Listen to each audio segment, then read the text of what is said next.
Hey everybody, welcome back to Joining the Ranks, and today I'll be counting down my rankings of the fans introduced in Disventure Camp's current season, Fans vs Favorites. Sorry favourites, but you all got ranked in the previous 3 entries, so if you want to see my thoughts on them, check them out in my Joining the Ranks playlist.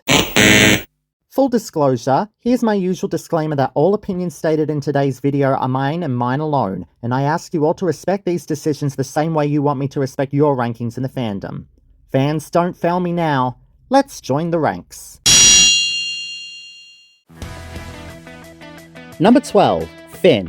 As I've previously stated, I used to be a theatre person myself, and this bratty man-child is the kind of people I left the theatre world to avoid. Like Spencer, Finn Alcott's villainy has no explanation. He's an asshole bully to everyone just for fun, and despite his occasionally comical moments, continues to ruin the reputation of performing arts workers in Disventure Camp, even when Ivy put in so much effort to boost their credibility again after Rhea's run.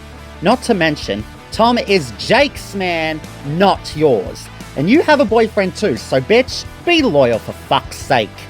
However, as an Australian myself, I have to give credit to his voice actor John Renee, who's American, for his convincing Aussie accent and characterization. Because it's not as easy as it seems to play an Aussie or a despicable character in media, and he excels in both so effortlessly, so kudos to him. And Finn, good for you too, I guess. Number 11, Ara. As Natalia puts it, the dollar store Regina George. In Fans vs Favorites, one bratty bully wasn't enough, so they added another. Still, it seems that Ara has the more added layers of the two deep inside, despite the facade she's putting on thus far. Sure, her stealing someone else's love interest like it's no big deal is a serious red flag to me, and my respect for her as a character is at a low point. But I can't help but feel that there's so much more to her that meets the eye. We've seen her display some real emotion and vulnerability throughout the season, so I have a feeling she's being geared up to become a formidable player who could possibly go down in Disventure Camp history if the writers decide to take her down this path. Fingers crossed. Number 10, Aubrey. Now we come to the astrology enthusiast who became the series' first female representing First Fruit and made arguably the dumbest move Disventure Camp has ever seen. Outside of this and her star sign bigotry, Aubrey is still a kind individual who knows exactly who she vibes best with and was willing to give some of the more mistreated characters of Fans vs Favorites the benefit of the doubt. As the contestants' gameplay gets more cutthroat with every passing season, her annoying but friendly characterization was a welcome change despite her deservedly short run and should be recognised in the fandom as such in this cynical game we've all grown to love. Number 9, Manu. I'd be lying if I didn't say that he wasn't anywhere near the best player in Disventure Camp, but Manu still gained my respect for being a stand-up individual and protector. He might not have stayed long enough to be considered memorable in the eyes of the fandom, though through his acts of signing up to the competition for his younger superfan brother and shielding certain characters from the Saluna Island bullies, cemented himself as a real hero and role model for not just the camp as his junior, but for the loyal fans of his too. Number 8, Olivia. One may argue that this beloved taxidermist might be too intense for her own good. Even I thought that when she was first introduced. But sure enough, Olivia beat a lot of these pre-season predictions by showcasing her vulnerability, her attempts at socialization, and knowledge of the wildlife, dead or alive. Yes, she's not a perfect player in the slightest, and some of her moves have been questionable and easily influenced to say the least. But her lonely heart has always been in the right place. It's characters like Olivia that the fandom tend to have a soft spot for, and for good reason, which gains her not only sympathy but relatability points as well, proving that she's more than just the crazy cat lady many initially believed her to be. Number 7, Evie. Evie not being the sharpest tool in the shed is undoubtedly putting it mildly, but despite her dim-wittedness and lack of usefulness and challenges, our favourite thirsty socialite served her purpose in Fans vs Favorites as a comic relief character perfectly. Whenever she didn't have me scratching my head with her stupidity, she always provided a good laugh in every episode she appeared in, and her exit was no doubt a major catalyst for the season's serious turning point in recent episodes. Evie didn't achieve much game-wise, but she still deserves my admiration as she managed to get the vacation experience she was craving and found a chosen family all the while. Number 6, Sam. I can't believe it, but Sam might be the first Disventure Camp villain I actually like. Sure, the mysterious risk analyst has played ruthlessly without a specified reason all throughout, but thus far, he does everything that most villains in the series fail miserably at, from staying under the radar, to influencing the gameplay of others without making enemies on his team, to making big moves without drawing any attention to himself, and above all, keeping the game in perspective without bullying anyone. It's still early days, and Fans vs Favourites might still be in its first half, but as of the making of this video, Sam has arguably played an almost perfect game, which is more than I can say for those villains who came before him and the ones he's playing alongside. Episode by episode, he's giving the fandom a huge step-by-step masterclass on how to play the game, and Mr. Titavorinen's class is in full swing.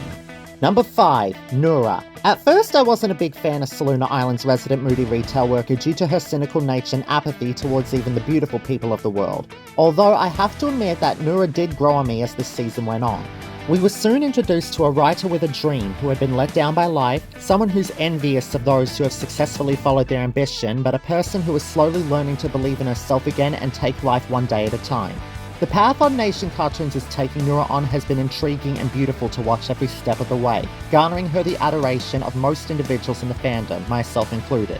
And it's safe to say that I have no choice but to root for her on her DC journey of self-discovery.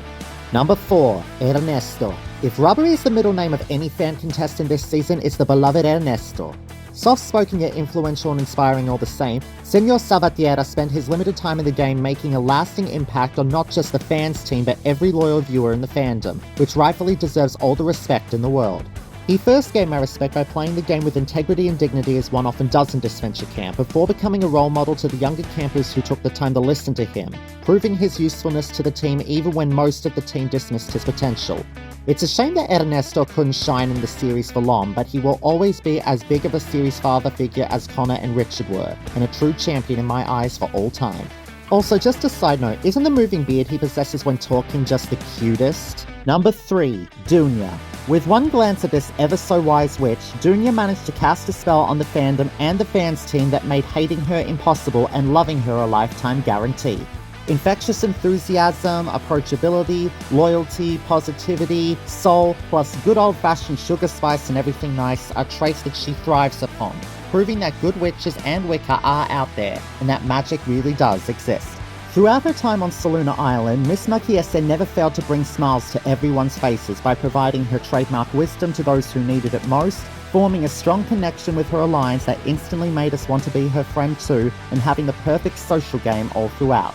It's no wonder the opposition saw her as a true threat. Still, that's just a testament to the mystically remarkable individual Dunya will always be. Number 2. Ren. Talk about the perfect playground of a human being. Ren can seemingly do it all and is one of the few characters who comprises of the entire Disventure Camp Holy Trinity: brains, brawn, and beauty. It's hard to come across anyone in the fandom who can actively dislike Saluna Island's beautiful Cheshire Cat, especially since they've played the game honorably, never let their talents go to their head, and whether it's theatrics, acrobatics, textiles, or woodwork, master their craft as a jack of all trades who can always appeal to the everyday people. Narrowly missing the top spot on today's list, Ren has provided some of DC5's best moments, contributed to some of the season's biggest storylines, and is never afraid to be their true, authentic self. In their eyes, whenever we see them, we find them telling a story all its own, intriguing us with their mystique, fire, and ability to stay grounded, for a lack of a better word, even in this ruthless game of wits. Number 1. Bruno.